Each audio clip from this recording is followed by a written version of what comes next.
Boy, I'm running way late today. With a very good reason, I might add. Yep, I often tell you guys, I'm rolling over when I'm rolling out when you guys are rolling over, getting stuff done. Well, today was no exception, except I didn't roll out. I flew out of bed about 1:30 this morning and on to the present with the onslaught of food poisoning and all the goody things it entails, if you know what I mean. Looking for a bottle of liquid cork, I say. The hares, plural, I found in the meal should have tipped me off, but because I spent too much time at the bottom Peter Pit yesterday, enjoying tall, cool, crisp Millennium Budweisers, I just removed the hares and ate it anyway. It was takeout food. No, I, nor my wife, nor anybody I know made it. Bullshit, Dave. You were hungover. You still are. I was hungover Saturday morning, people. Did you notice I missed a podcast on Saturday? Do you doubt for a second that I, the naval-trained master drinker, don't know the difference between food poisoning and a hangover? Like I said, it's about 6:30 as I'm putting this all together, and I'm feeling better with each passing hour. The good news, if you can call it that, about food poisoning, it leaves as quickly as it comes on. Hangovers don't. They stick with you for long periods of time. And no, good people, I'm not looking for sympathy, because I know where to find sympathy in the dictionary. Yep, right between shit and syphilis. So, let's get into this. Yeah, I'm a little bit handicapped, but I can get through it because I'm feeling better by the minute. Minnesota just lost a 3 million egg per day facility in Wright County. Yep, fire, don't you know? Fueled by high winds. High winds. Geez, imagine that. Where do they come from? That's 1 billion eggs per year for just one operation burnt to the ground. Oh, a lot of dead chickens too, by the way. People, the egg is the poor man's protein when meat and fish become too expensive. But I'm sure the fire was just a coincidence. Nothing to see here, people. Nothing to do with the catastrophic food shortages that we discussed in yesterday's podcast. Here's another one. Have you guys ever heard of SIDS? S-I-D-S, Sierra India Delta Sierra, also known as crib death? Well, move over, SIDS, because we got a new one. Now we call it SADS, S-A-D-S. Sudden Adult Death Syndrome. Yeah, apparently the 20 to 40-year-old groups are dropping like flies. Well, gosh darn. Couldn't have anything to do with pneumonia, corona, pokey poke, do ya think? And in other news, I've mentioned this before, back in the late 90s, a military contracting and analysis website, Deagle.com, showed the projected population for America in the year 2025 would be, sit down people, 99 million. Now that's quite a drop from the current 330 million of today in 2022. And look at there, I forgot the date. It is Monday, the 6th of June, 2022. Still got about 330 million people. It has since been scrubbed from the internet, but I have mentioned Deagle.com a number of times in the past on my podcast. Deagle is not the National Enquirer, by the way, but a highly respected and reliable source of information. Projected populations is just one of many categories. Yesterday's weather. You know, when I'm outside the bottom of Peter Pit smoking, yeah, it pissed me right off. High winds, imagine that. Disappearing sun, the milky white blanketed aerial death that formed after the massive and relentless stratospheric aerosol injections. How could you miss it?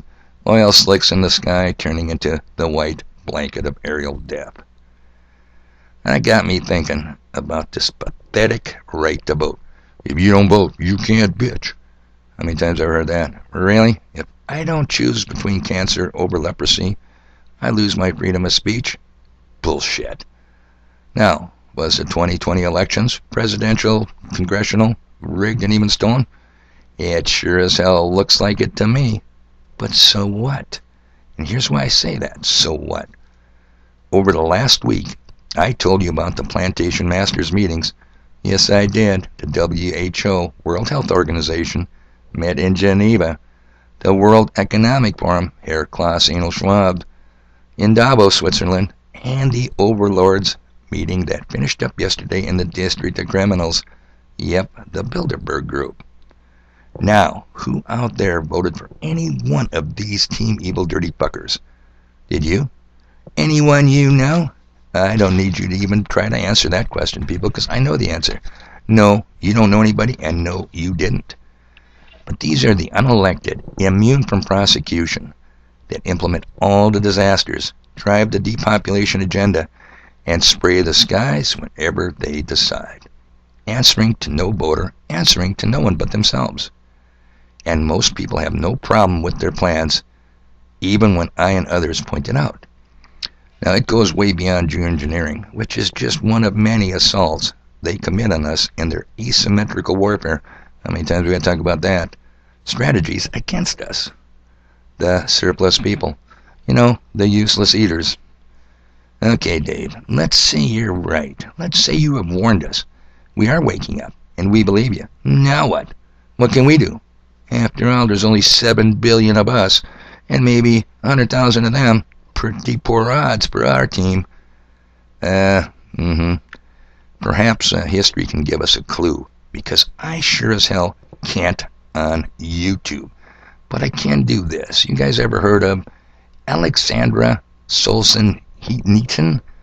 Yeah, well, I'll tell you who he is. We'll just call him Alex, because he's got about a 50-letter name, and I'm not going to keep trying to repeat that over and over again. So, old Alex, 1918, died in 2008, was a Russian novelist. Oh, hell, he was a lot more than that. One of the most famous Soviet dissidents.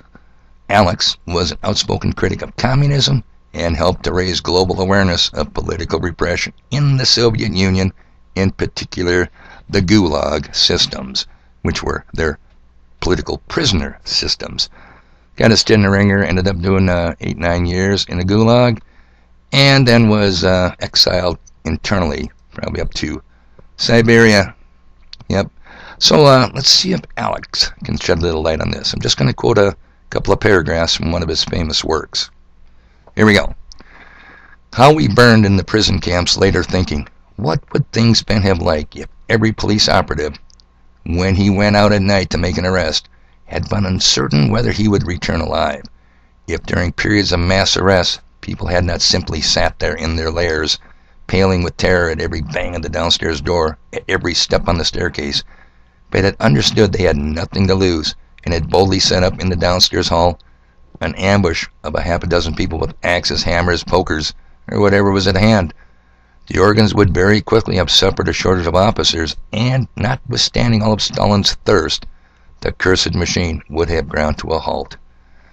But they didn't do anything, did they? Nope. They sit in a prison and lament, God damn it, we should have done something. So I hope we can learn a little bit from history in that regard. You know, it's kind of about the story. You heard this one. I mean, there's different versions of it.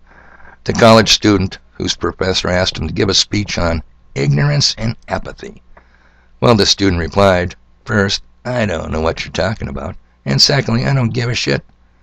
A 15-worded speech that truly fulfilled the professor's request. Too bad complacency wasn't included in that speech. God, I'm starting to feel great. No, it ain't a hangover. You don't feel great at, it's about 5 minutes to 7. If you got a hangover, guess what? I got stuff to do, and I'm going to get it done today.